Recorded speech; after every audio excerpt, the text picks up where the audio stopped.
Enter the Dragon, Bruce Lee's big Hollywood break, an unprecedented co-production between American and Hong Kong studios, the igniter of the worldwide martial arts craze in the 80s, and the moment Lee became an international sensation. Tragically posthumously. While I won't deny the great action scenes, the multicultural cast, and the storyline that would be the basis for many more works, such as Mortal Kombat, every time I watch this one, I always seem to come away with the feeling that it's overrated.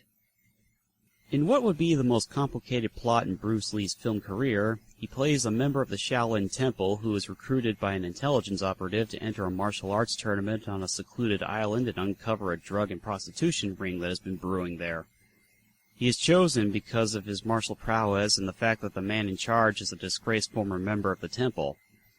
On the other side of the world, they are introduced to fellow martial artist played by John Saxon, who owes money to the wrong type of people, and Jim Kelly, who's on the run after defending himself from some racist cops.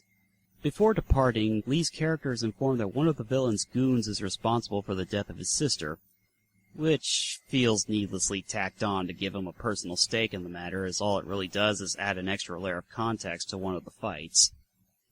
And while this is all well and good, it does highlight one of the first big problems with the film. The plot uses the tournament as its centerpiece, but the actual event is treated as an afterthought. None of the key players has a motivation involving it, and it's quickly forgotten about once they each get their lip service fight. The focus instead is on Lee's investigation and the two hustlers gradually realizing what they got themselves into. Honestly, you could drop these two and lose nothing. In fact, you'd gain a new fight between Bruce and Bolo. What saves the movie is of course Bruce Lee doing what he does best, which includes facing off with both Sammo Hung and Jackie Chan, inadvertently putting to rest fan speculation before it even began.